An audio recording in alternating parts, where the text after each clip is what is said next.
Hello students and learners, welcome to the Brainbox Tutorials. I am your teacher Priyanka.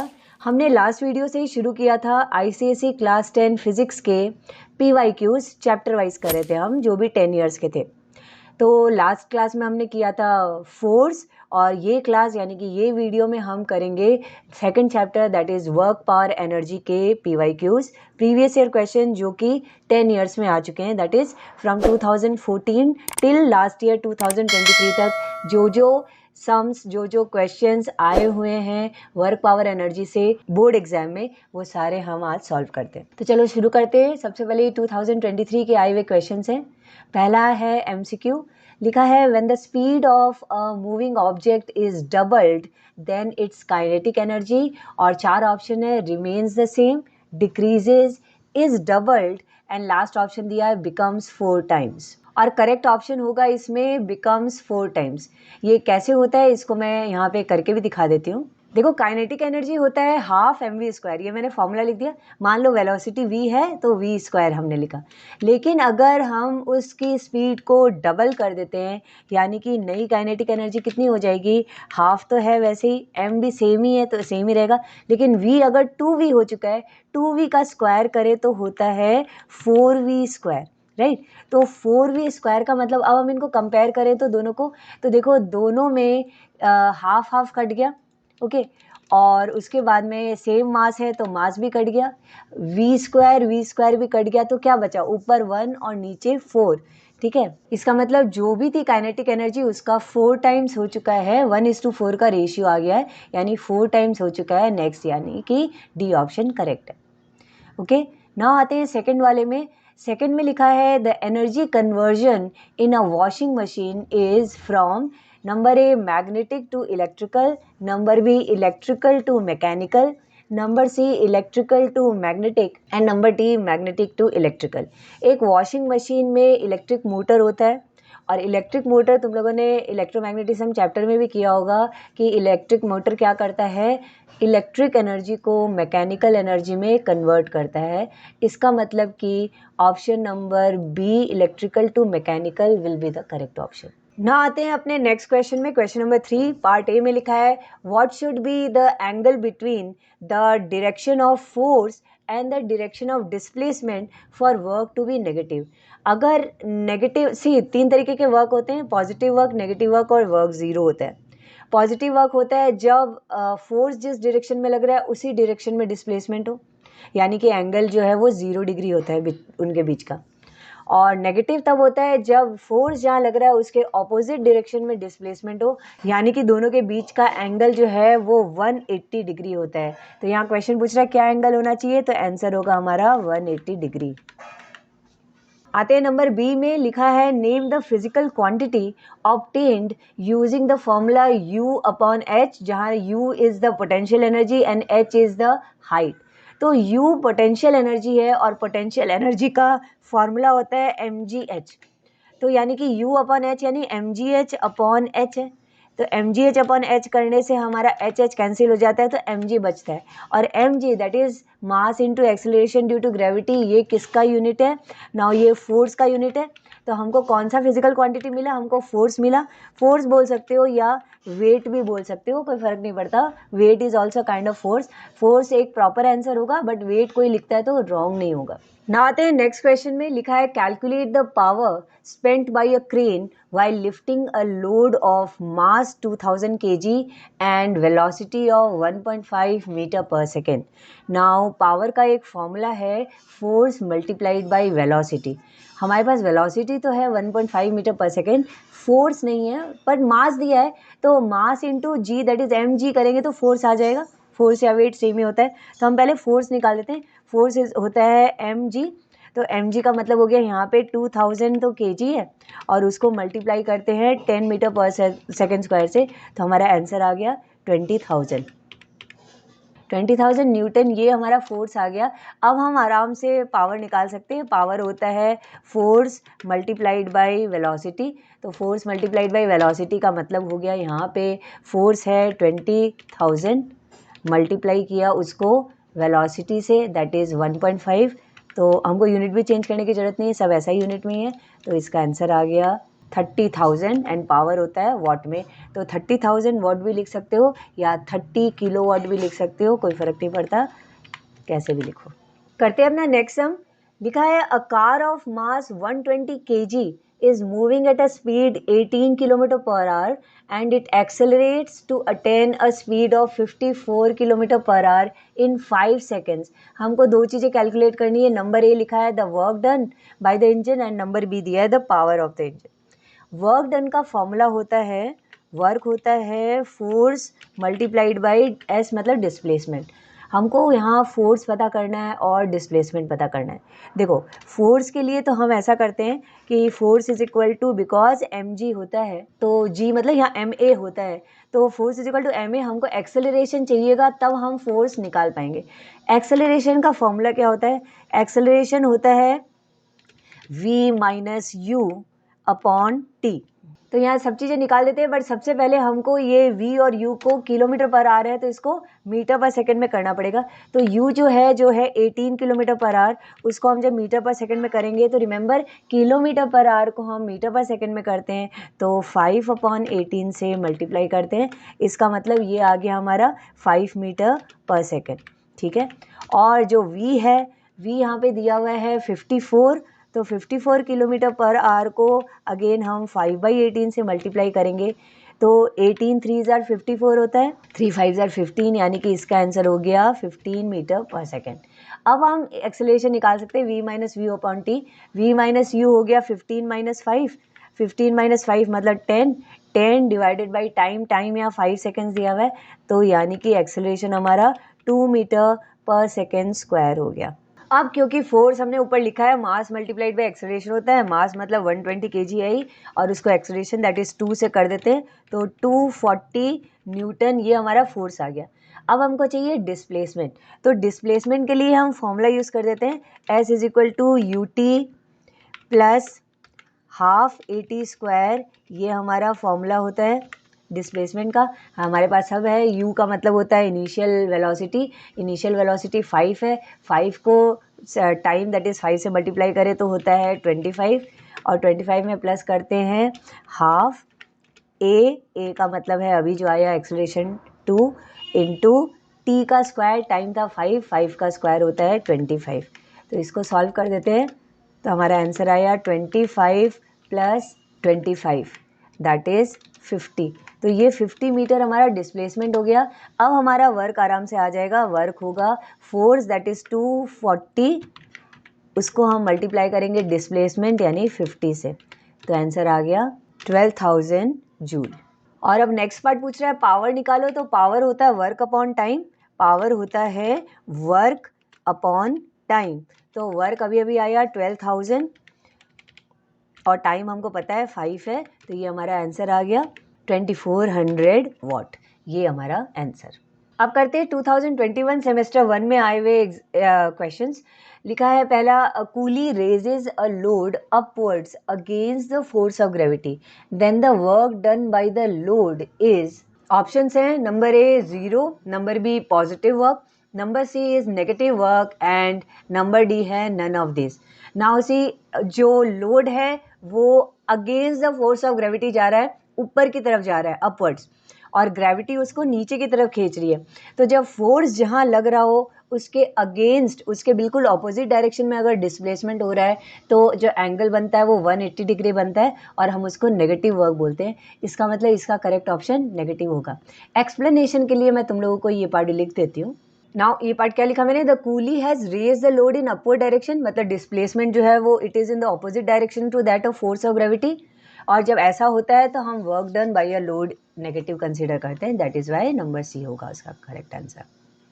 Now आते हैं next question में। लिखा है the energy change during photosynthesis in plant is, number A is heat to chemical, number B light to chemical, number C chemical to light and number D chemical to heat. Now photosynthesis में क्या होता है, sunlight ले करके food बन रहा है, food मतलब कुछ केमिकल एनर्जी बन रही है, तो लाइट ले करके केमिकल एनर्जी बन रही है। इसका मतलब क्लियरली दिख रहा है कि option number B light to chemical will be the correct answer. Now आते हैं अपने नेक्स्ट क्वेश्चन में। लिखा है a body of mass 200 gram falls freely from a height of 15 meter, acceleration due to gravity is 10 meter per second square. तो question number 1 इसमें पूछ रहा है when the body reaches 10 meter above the ground, its potential energy will be. Now potential energy का formula होता है mgh. h का मतलब हो गया जिस हाइट पे है अबव द ग्राउंड, यानी यहाँ पे दिया हुआ है हाइट इज 10 मीटर. g यहाँ दिया हुआ है 10 मीटर पर सेकेंड स्क्वायर. मास 200 ग्राम दिया हुआ है जिसको हमको kg में चेंज करना पड़ेगा. तो मास जो है वो 200 ग्राम है, उसको डिवाइडेड बाई 1000 कर देते हैं, तो that is equal to 0.2 kg. ठीक है. और अब हम जो पोटेंशियल एनर्जी है दैट इज़ U भी, उसको U से भी डिनोट करते हैं, तो U निकल जाएगा mgh. तो mgh से हम निकालते हैं, देखते हैं कितना आता है इसका आंसर. 0.2 m हो गया, G 10 हो गया और हाइट भी 10 ही है. तो आंसर हमारा आया है 20 और ये एनर्जी है तो जूल होगा. तो 20 joule is the answer. 20 joule यहाँ पे कौन सा नंबर ऑप्शन है? Option number D. तो D करेक्ट होगा ऑप्शन. नाउ नेक्स्ट क्वेश्चन पूछ रहा है नंबर 2 है the gain in kinetic energy of the body when it reaches 10 metre above the ground is. Now see total height 15 metre है और वो 10 metre above the ground आई है, यानी कितना हाइट वो चल करके आया है वो बॉडी, वो 15 माइनस 10 यानी 5 मीटर चल के आ गया. ठीक है. अभी हमको काइनेटिक एनर्जी निकालना है, हाफ mv² होता है. नाउ हाफ mv² के लिए हमको वेलोसिटी निकालना पड़ेगा बिकॉज यहाँ पे वेलोसिटी दिया हुआ नहीं है, गेन इन काइनेटिक एनर्जी पूछ रहा है. और दूसरी चीज़ है कि जो इनिशियल काइनेटिक एनर्जी थी वो तो ज़ीरो ही ठीक है, तो जो भी अभी काइनेटिक एनर्जी आएगी वही गेन इन काइनेटिक एनर्जी होगी. ठीक है. तो या तो इसका v निकालने की कोशिश करो काइनेटिक एनर्जी निकालने के लिए, या फिर हम एक और इजी तरीका that is conservation of mechanical energy use कर सकते हैं, जिसमें ये बोलता है कि potential that is maximum potential energy is equal to maximum kinetic energy होता है. इस केस में जब मैक्सिमम पोटेंशियल एनर्जी 15 मीटर वाली हाइट पे था, वो मैक्सिमम था, उस टाइम में काइनेटिक एनर्जी ज़ीरो थी. ठीक है. और नीचे जब वो आया 10 मीटर अबव द ग्राउंड में, जब जितनी भी उसकी काइनेटिक एनर्जी थी that will be equal to, यानी कि जो पूछ रहा है वो कितना इक्वल होगा. अगर हम total maximum potential energy that is 15 metre height में जो पोटेंशियल एनर्जी थी उससे अगर हम माइनस कर दें ये 10 मीटर अबव द ग्राउंड जितनी पोटेंशियल एनर्जी थी उसको, जो कि अभी हमारे फर्स्ट वाले में आया 20 जूल, तो निकालना ईजी हो जाएगा. हमको उसके लिए फिर V सोचने की ज़रूरत नहीं पड़ेगी. ठीक है. तो हम वो करते हैं. तो हम नंबर 2 में देखो हमको निकालना है गेन इन काइनेटिक एनर्जी ना, काइनेटिक एनर्जी नहीं, गेन इन काइनेटिक एनर्जी. तो वही चीज़ हम उस तरीके से लिख देते हैं. देखो ये पार्ट मैंने लिख दिया कि according to law of conservation of energy, kinetic energy 10 metre height में, या जो gain in kinetic energy 10 metre height होगा वो कितना होगा, पोटेंशियल एनर्जी जो हाइट 15 मीटर में था यानी कि मैक्सिमम पोटेंशियल एनर्जी माइनस जो potential energy at height 10 metre था जो हमने अभी 1 में निकाला 20 जूल. तो potential energy at height 15 metre बस हमको निकालना है, तो वो होता है mgh. mgh से निकाल लेते हैं अभी. तो 0.2 ये तो m है इंटू G 10 है और हाइट इज़ 15. इसको करते हैं हम, इससे सब्ट्रैक्ट करते हैं 10 मीटर वाला दैट इज़ 20 जूल. तो 20 जूल को सब्ट्रैक्ट करें तो ये हमारा आ रहा है 15 टू जा 30, 300, फिर 0 गया तो 30 जूल. तो 30 माइनस 20 करते हैं यानी कि हमारा आंसर जो है वो 10 जूल आ रहा है. नाउ देखते हैं इसमें ऑप्शन है क्या 10 जूल का. तो हाँ ऑप्शन है नंबर B 10 जूल. तो 10 joule will be the correct option. अब नंबर 3 में आते हैं. लिखा है the total mechanical energy it will possess when it is just about to strike the ground. Just about to strike the ground यानी एकदम नीचे बस टच होने ही वाली है उस टाइम में, क्योंकि हाइट ज़ीरो है तो हम पोटेंशियल एनर्जी तो ज़ीरो होगा लेकिन काइनेटिक एनर्जी उस टाइम में मैक्सिमम होगा. एंड अभी मैंने बताया था law of conservation of energy के अकॉर्डिंग मैक्सिमम पोटेंशियल एनर्जी और मैक्सिमम काइनेटिक एनर्जी सेम होता है.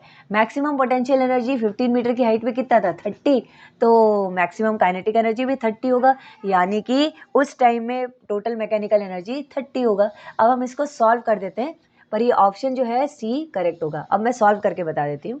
तो हम यही चीज लिख देंगे कि according to law of conservation of energy the total energy at any point of it journey during the free fall वो remain same because mechanical energy is always constant. Thus total energy of the body when it is about to strike around is 30 joule या फिर it is equal to maximum potential energy, वैसे भी लिख सकते हो. Okay अब आते हैं इसके फोर्थ पार्ट में. लिखा है द वेलोसिटी इन मीटर पर second with which the body will hit the ground, यानी कि फाइनल वेलोसिटी बताओ. देखो इस बॉडी की इनिशियल वेलोसिटी तो 0 थी जब ऊपर से आ रहा था, फाइनल वेलोसिटी हमको बताना है. तो देखो इसको हम वेलोसिटी को काइनेटिक एनर्जी वाले पार्ट से निकाल सकते हैं, क्योंकि हमको अभी पता है मैक्सिमम काइनेटिक एनर्जी जब वो हिट करने ही वाला था ग्राउंड को उस टाइम में, अभी हमने निकाला कि 30 जूल है. ठीक है, नाउ वो पार्ट हम पहले बता देंगे कि मैक्सिमम काइनेटिक एनर्जी 30 जूल है, फिर उससे हम v स्क्वायर निकाल करके v निकाल सकते हैं. तो चलो वो वाला पार्ट करके दिखाती हूँ. तो देखो ये मैंने बताया कि काइनेटिक एनर्जी के लिए पहले बता दिया कि जब वो हिट करेगा उस टाइम में kinetic energy will be maximum, मतलब 30 जूल है. काइनेटिक एनर्जी का फॉर्मूला है हाफ mv स्क्वायर. हमको काइनेटिक एनर्जी मालूम है, हमको हाफ तो मालूम ही है और मास मालूम है 0.2, उससे हमने v स्क्वायर निकाल दिया 300. v स्क्वायर 300 है तो v कितना होगा √300. √300 से आया 10√3 मीटर पर सेकेंड. 10√3 अब हम देखते हैं हमारे पास ऑप्शन है क्या, तो हाँ ऑप्शन नंबर सी है, तो it will be the correct answer. Now आते हैं अपने नेक्स्ट क्वेश्चन में. लिखा है which one of the following is the correct mathematical relation. Number A power is force divided by velocity.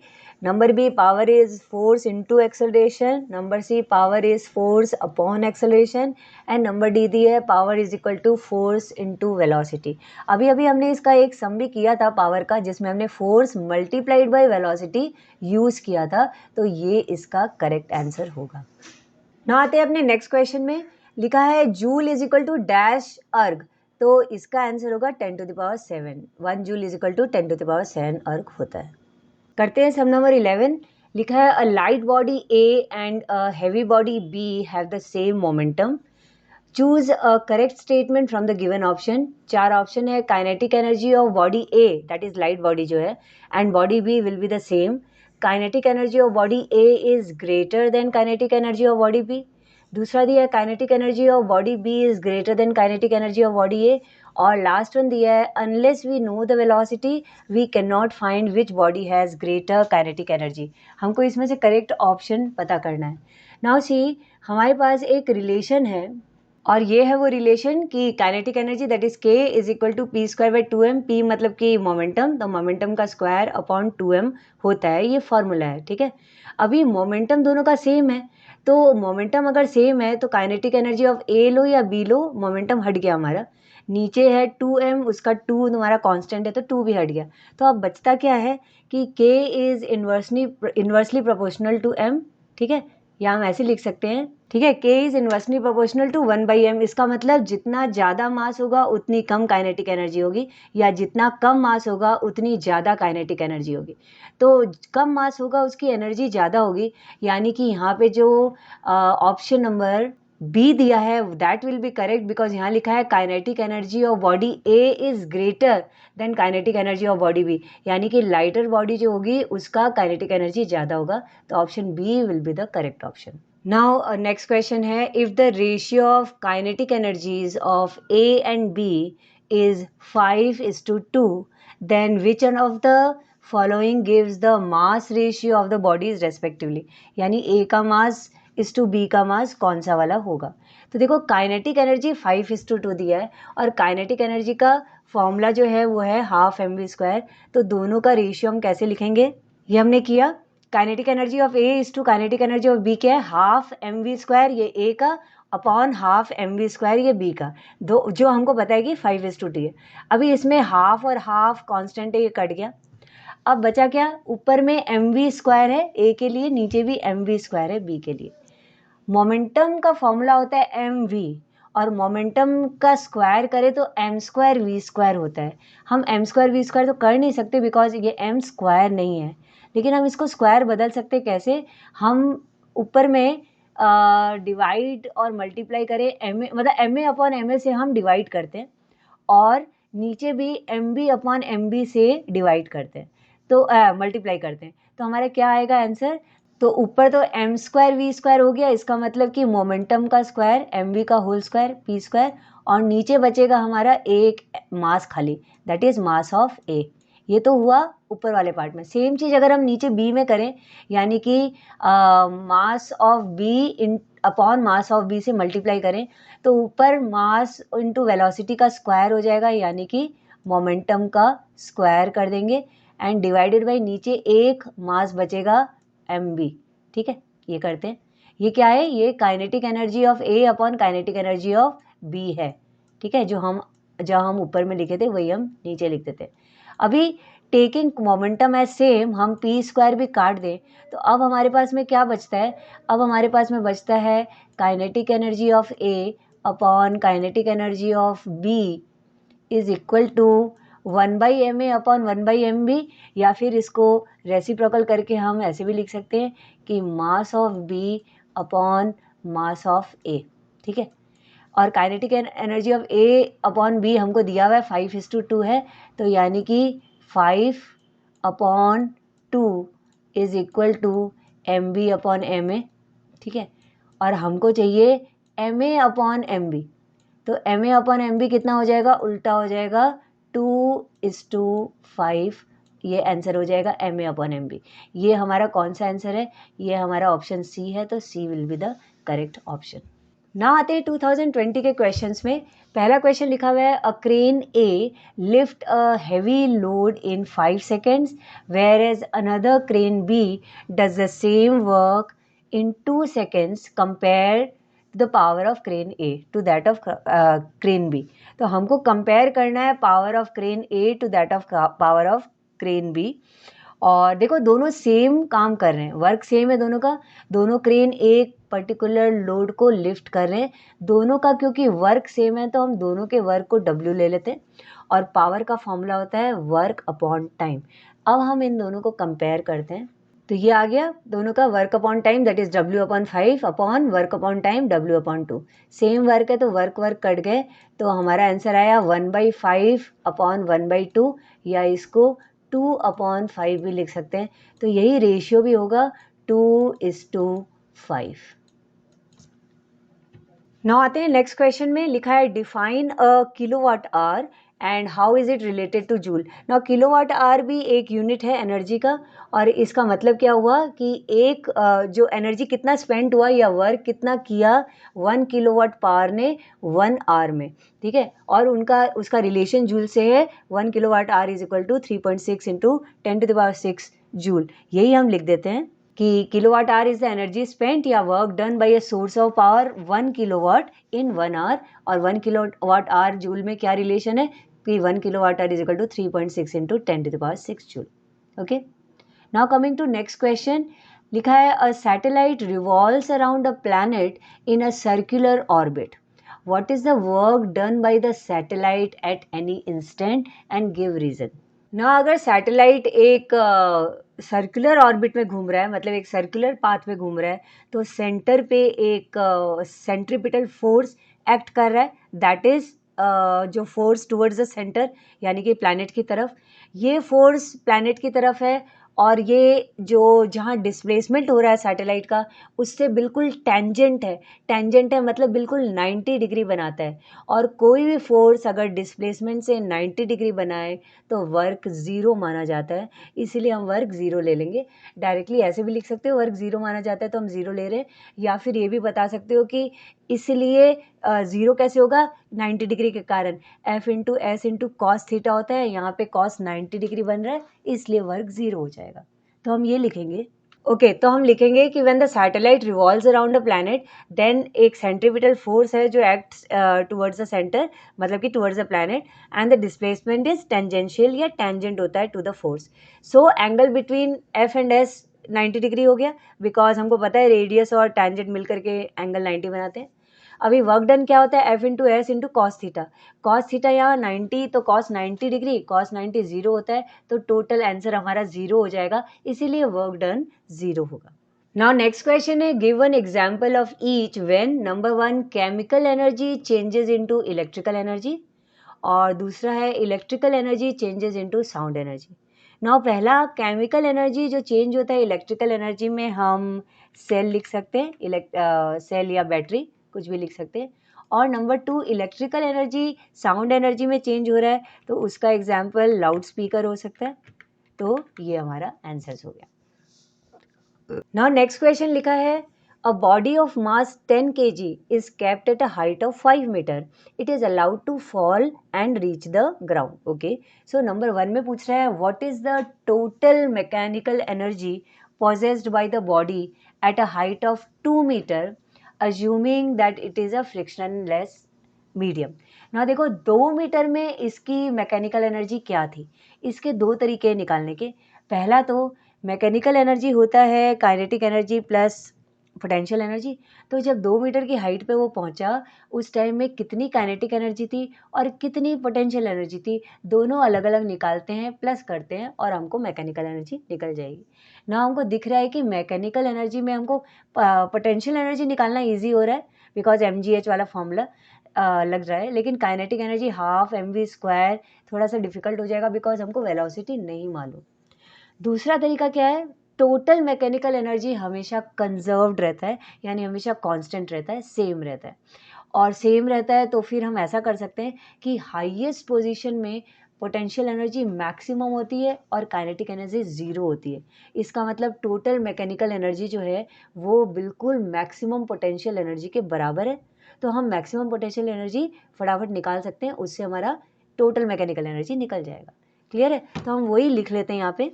तो यही मैंने लिख भी दिया कि मैकेनिकल एनर्जी हमेशा कंजर्व रहती है एंड वी नो कि maximum potential energy is equal to total mechanical energy. और मैक्सिमम पोटेंशियल एनर्जी जो होती है वो हमारा फॉर्मूला है mgh, हमको सब मालूम है। m है 10 kg, ओके, g हमको दिया है 10 और हाइट टोटल मतलब मैक्सिमम के लिए टोटल हाइट 5 चाहिएगी, तो 5 ले लेते हैं। तो हमारा फॉर्मूला हो जाएगा, जो हमारा आंसर हो जाएगा 10 × 10 × 5 यानी कि 500 जूल। ये ही हमारा टोटल मैकेनिकल एनर्जी है। ठीक है, तो वो भी लिख देंगे इज इक्वल टू यही हमारा मैकेनिकल एनर्जी है। ठीक है, नाउ नेक्स्ट क्वेश्चन पूछ रहा है, इसका नेक्स्ट पार्ट है what is the kinetic energy possessed by the body just before hitting the ground.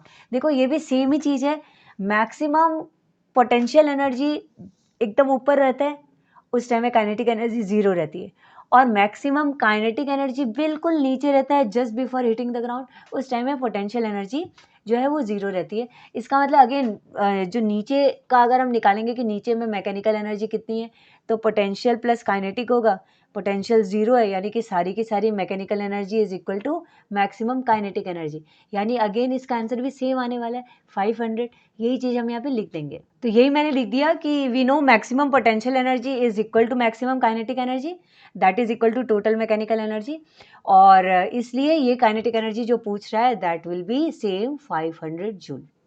Now next question 2018 के बोर्ड से है, लिखा है पहला है state and define SI unit of power, और नंबर 2 दिया है how is the unit horse power related to the ऐसा यूनिट ऑफ पावर। ना सी यूनिट ऐसा यूनिट ऑफ पावर वॉट है, और हम उसको डिफाइन करेंगे कि जब एक बॉडी 1 जूल ऑफ वर्क करती है 1 सेकेंड में, तो हम बोलते हैं 1 वॉट का पावर है। ठीक है, ये कर देते हैं। और नंबर 2 है हॉर्स पावर और ऐसा unit of power that is what का रिलेशन ये है कि हॉर्स पावर जो होता है वो 746 वॉट के बराबर होता है, ये लिख देते हैं। तो लिख दिया हमने कि ऐसा यूनिट ऑफ पावर वॉट है, और when a body does work at the rate of 1 joule per second its power is 1 watt, और as 1 HP that is 1 horse power is equal to 746 watt. Now next question पूछ रहा है state the energy change in the following case while in use. पहला an electric iron और number 2 ceiling fan. एक electric iron को हम गर्म करते हैं ना, कैसे देते हैं, इलेक्ट्रिसिटी देके, यानी कि क्या एनर्जी चेंज हुआ, electric energy to heat energy. और नंबर 2 है एक सीलिंग फैन, तो सीलिंग फैन में हमने इलेक्ट्रिक एनर्जी दिया, और इलेक्ट्रिक एनर्जी देने के कारण वो मेनली तो उसमें काइनेटिक एनर्जी आई है, तो हम काइनेटिक एनर्जी बोलेंगे, बट और भी लिख सकते हैं काइनेटिक एनर्जी, थोड़ा हीट एनर्जी भी आया है तो हीट एनर्जी, और क्योंकि थोड़ी सी आवाज़ भी होती है तो साउंड एनर्जी भी लिख सकते हैं। बट मेन एनर्जी अगर पूछा जाए कि प्रिंसिपल एनर्जी चेंज क्या हुआ है, तब तो हम काइनेटिक ही बोलेंगे, बट एक्चुअली हीट और साउंड भी निकलता है तो वो भी लिख सकते हैं। ना हमारा पहला क्वेश्चन है इसमें, why is the motion of a body moving with a constant speed around circular path said to be accelerated. जब एक बॉडी कांस्टेंट स्पीड से चल रही है, एक सर्कुलर पाथ में घूम रही है, तो हम उसको एक्सेलरेटेड मोशन क्यों कहते हैं? देखो, कांस्टेंट स्पीड से तो जा रही है बट उसकी वेलोसिटी कांस्टेंट नहीं है। रीज़न मेन ये है कि वो हर एक पॉइंट पे उसका डायरेक्शन चेंज हो रहा है। तो जब भी डायरेक्शन चेंज हो रहा हो बॉडी को, तो हम उसको एक्सेलरेटेड मोशन कहते हैं। यही हम लिख देंगे। तो हम लिखेंगे कि the motion of a body moving with a constant speed around a circular path is accelerated. क्यों? Due to the continuous change in its direction at each point of circular path, इसलिए हम इसको एक्सेलरेटेड मोशन कहते हैं। Now next part दिया है इसका कि name the unit of physical quantity obtained by the formula 2k upon V square, where k kinetic energy और v जो है वो वेलोसिटी है। नाउ 2k, नाउ k क्या होता है? k मतलब काइनेटिक एनर्जी दिया हुई है, और काइनेटिक एनर्जी का हमको फॉर्मूला पता है, हाफ एम वी स्क्वायर। तो हम 2k की जगह अगर 2 इंटू हाफ एम वी स्क्वायर लिख दें और डिवाइडेड बाई वी स्क्वायर तो है ही यहाँ पे, वो कर दिया, तो इससे क्या हो रहा है? देखो, वी स्क्वायर कट गया, इधर 2 और 2 भी कट गया, तो हमारे पास बच क्या रहा है? हमारे पास बच रहा है सिर्फ m। m का मतलब होता है मास। तो यहाँ पे बोल रहा है name the unit of physical quantity obtained. तो मास जो है वो फिजिकल क्वांटिटी है, तो इसका यूनिट क्या होगा? इसका यूनिट होगा किलोग्राम या फिर केजी। बट केजी नहीं लिखोगे आप, पूरा ही लिख दोगे कि किलोग्राम होगा। नाउ नेक्स्ट क्वेश्चन का पहला पार्ट दिया है, derive a relationship between SI and CGS unit of work. SI unit of work joule है और सीजीएस यूनिट ऑफ वर्क है अर्ग। तो जूल और अर्ग का जो रिलेशन है, यानी 1 जूल इज इक्वल टू 10⁻7 अर्ग होता है, वो कैसे डिराइव हुआ वो हमको निकालना है। तो ये मैं करके दिखाती हूँ, ऐसे हम करेंगे। तो ये हमने लिख दिया कि वर्क होता है फोर्स इंटू डिस्प्लेसमेंट, यानी 1 जूल जो वर्क है वो फोर्स यानी 1 newton into displacement is 1 metre. Newton को हम डाइन में चेंज करते हैं, मतलब 10⁵ डाइन, और मीटर को सेंटीमीटर में करते हैं 100 या 10⁵2। 10⁵ इंटू 10⁵2 यानी 10⁻7 डाइन सेंटीमीटर हो गया, यानी 10⁻7 अर्ग हो गया। ठीक है, इस तरीके से हम इस सम को करेंगे। नाउ नेक्स्ट पार्ट है, a force acts on a body and displaces it by a distance s in a direction at an angle theta with the direction of force. What should be the value of theta to get the maximum positive work? देखो, अगर maximum positive work चाहिए तो हमको theta चाहिए 0 degree, क्योंकि cos theta या cos 0 degree 1 होता है। मैक्सिमम पॉजिटिव जो वर्क है वो तभी आ सकता है। और अगर हमको मिनिमम यानी कि 0 चाहिए वर्क, तब हमको एंगल जो है वो थीटा जो है वो 90 डिग्री चाहिए होता है। ठीक है, क्योंकि कॉस 90 डिग्री 0 होता है। बट यहाँ पे मैक्सिमम पॉजिटिव वर्क बोल रहा है, तो हम ये लिखेंगे यही पार्ट कि वर्क क्या होता है, F into S into cos theta, और कॉस थीटा 1 तब होता है जब थीटा 0 हो, तो इसीलिए हमको थीटा 0 डिग्री चाहिएगा। ना आते हैं 2017 के क्वेश्चंस पे। पहला क्वेश्चन लिखा हुआ है, if the power of a motor be 100 kilowatt, at what speed can it raise a load of 50,000 newton. तो हमको पावर दिया हुआ है जो हम वॉट में निकाल लेते हैं अभी इंटू 1000 करके, और लोड यानी कि फोर्स न्यूटन में दिया था है ना, तो लोड हो या फोर्स हो एक ही बात है, फोर्स दिया हुआ है। हमको स्पीड या वेलोसिटी पता करना है। तो एक फॉर्मूला है कि power is equal to force multiplied by velocity, ठीक है, या मल्टीप्लाइड बाय स्पीड। तो हम ये वाला पार्ट करते हैं क्योंकि हमको पावर पता है और फोर्स भी पता है, हमको वेलोसिटी निकालना है। तो वेलोसिटी क्या होगा? Velocity is equal to power upon force. Power 100 kilowatt है, 100 को 1000 से मल्टीप्लाई कर दें तो ये हमारा आ गया 1 लाख ये वॉट, और इसको हम डिवाइड करेंगे 50,000 न्यूटन से, तो हमारा आंसर आ गया वेलोसिटी या स्पीड जो है that is equal to 2 metre पर सेकेंड। अब करते हैं 2016 में आए हुए क्वेश्चंस। लिखा है, a boy weighing 40 GF climbs up a stairs of 30 steps each 20 centimetre high in 4 minutes and a girl weighing 30 GF does the same, मतलब वो भी 30 स्टेप्स ही चढ़ती है 20 सेंटीमीटर हाई इन 3 मिनट्स। तो हमको कंपेयर करना है the work done by them और फिर करना है the power developed by them. देखो एक बार वर्क निकल जाए फिर तो वर्क भी मतलब कंपैरिजन करना है, हमको रेशियो में निकालना है। तो वर्क जो है वो क्योंकि स्टेप्स चढ़ रहे हैं तो फॉर्मूला होता है MGH। दोनों ही MGH चढ़ रहे हैं, दोनों का G तो सेम ही होगा और H भी सेम ही है क्योंकि दोनों ही 30 steps 20 centimetre high 30 steps 20 centimetre high चढ़ रहे हैं। तो GH तो कट गया, बचा MM। एक है 40 GF और दूसरा है 30 GF। इसका मतलब जो हमारा वर्क डन का कंपैरिजन है वो एक्चुअली होगा 40:30। ठीक है, 40:30 मतलब वो भी 10-10 भी कट गया तो 4:3 ये हमारा वर्क डन का रेशियो आया। और अब पावर डेवलप्ड बाई देम हमको पता करना है। तो पावर होता है work upon time.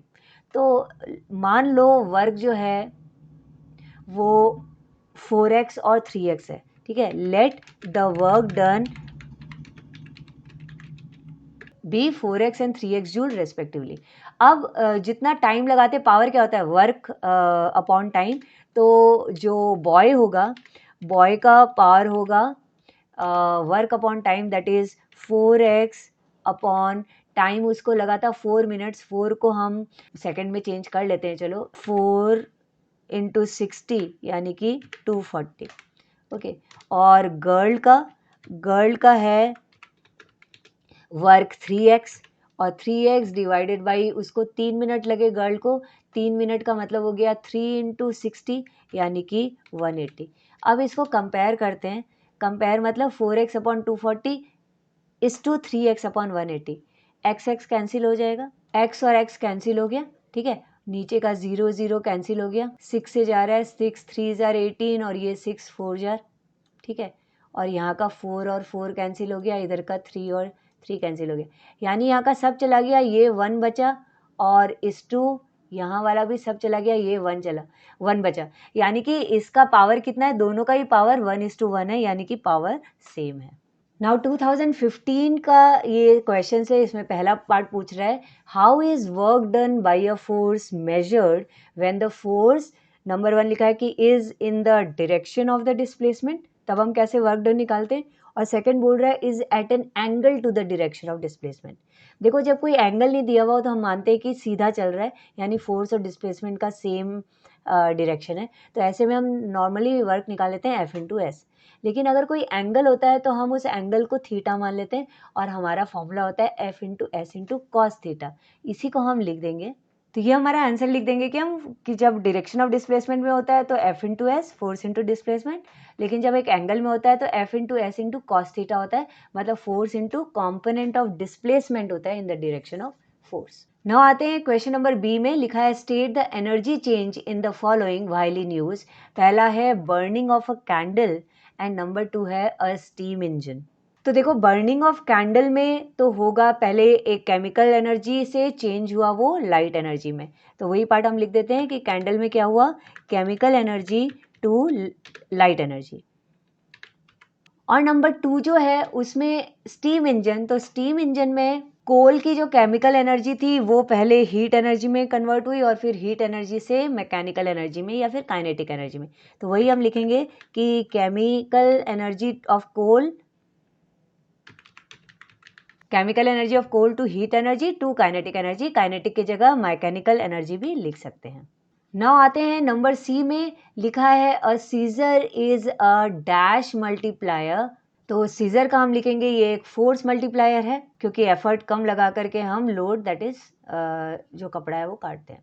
Now next है 1 kilowatt hour is equal to dash joule, that is 3.6 into 10⁶ joule होगा।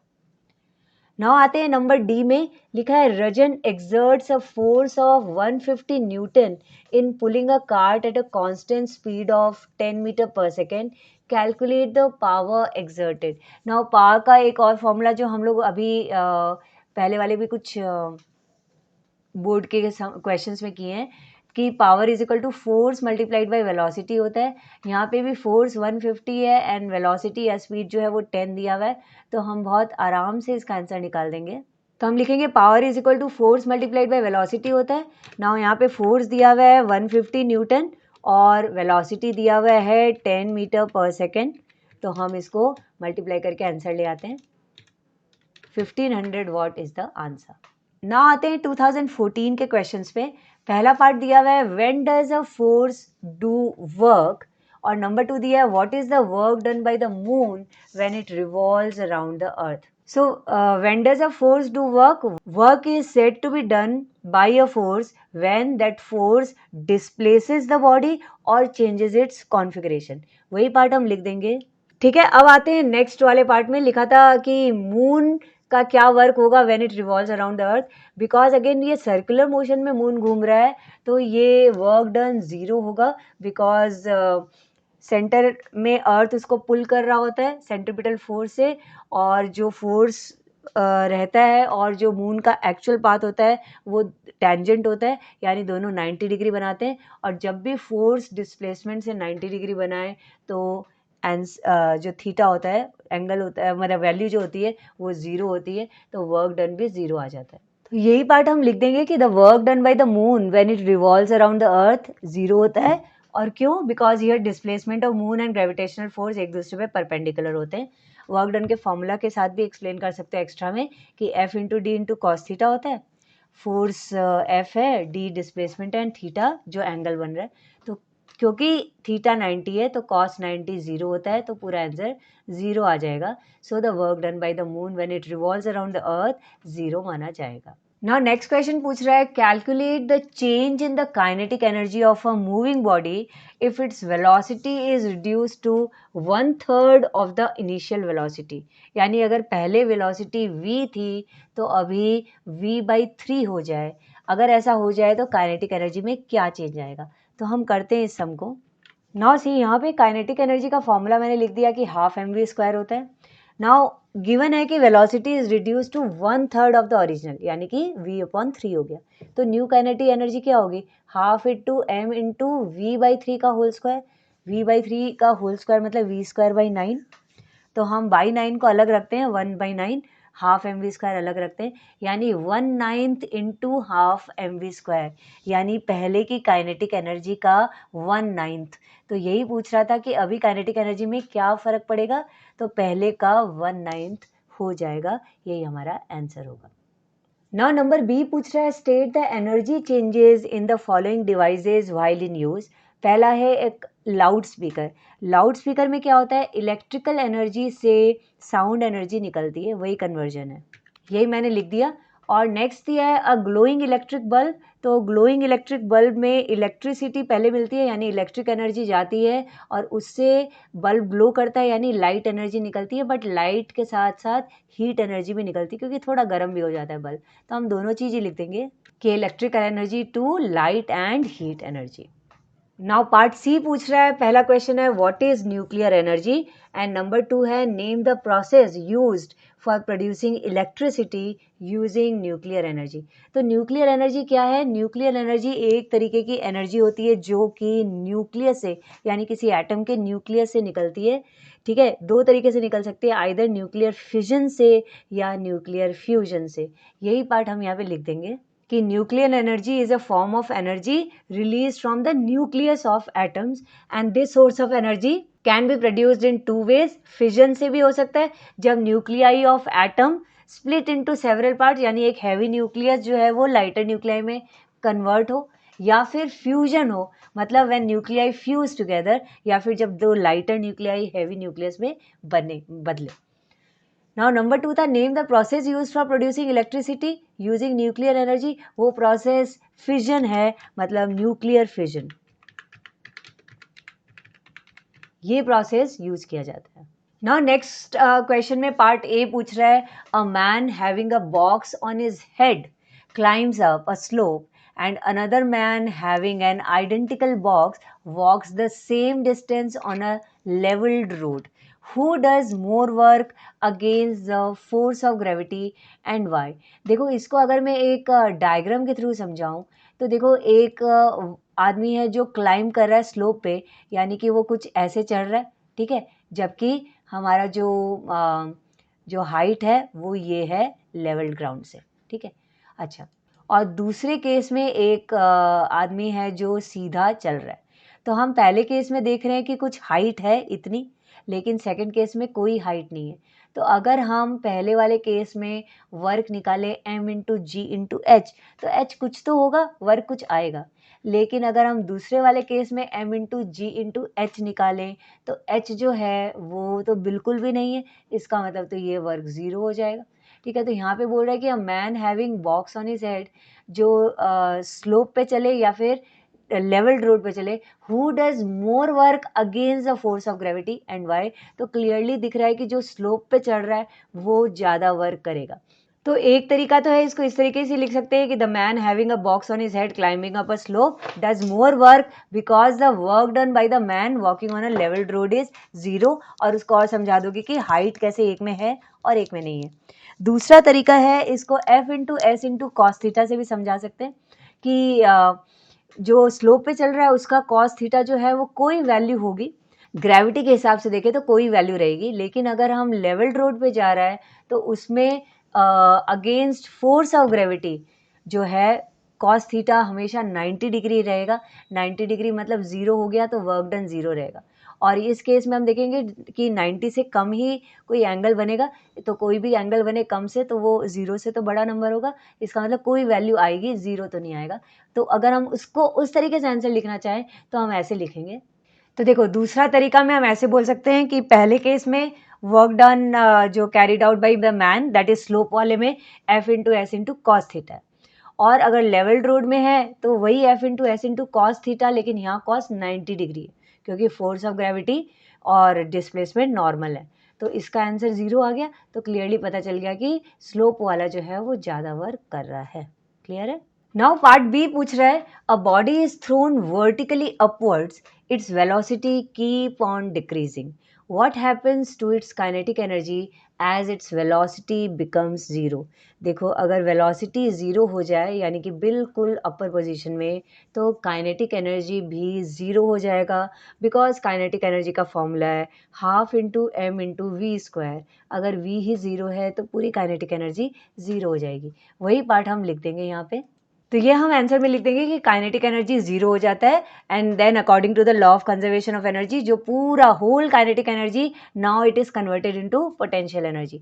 और अब हम सॉल्व करके बता देंगे कि वेलोसिटी ज़ीरो है तो kinetic energy half M we square है, यानी वी ज़ीरो तो पूरा पार्ट ज़ीरो आ गया। तो यहाँ हमने ख़त्म कर दिया चैप्टर वर्क पावर एनर्जी के सारे क्वेश्चन, सारे PYQs जो बोर्ड एग्जाम में आ चुके हैं 10 इयर्स में। आई होप ये चैप्टर के जो क्वेश्चन थे ये क्लियरली समझ में आए हैं आपको, और अब अगर आप वापस से प्रिपरेशन करेंगे तो आपको बहुत इजी हो जाएगा, क्योंकि आपको समझ में आ जाएगा कि किस तरीके के क्वेश्चंस जनरली आए हैं और कैसे आपको प्रिपेयर करना है। जल्दी ही मैं नेक्स्ट चैप्टर्स के भी PYQs लेके आऊँगी। तो अगर ये वीडियो, ये एक्सप्लेनेशन समझ में आ रही है तो please like the video, comment on the video and share it with your friends, because sharing is caring. Bye bye, Jai Hind.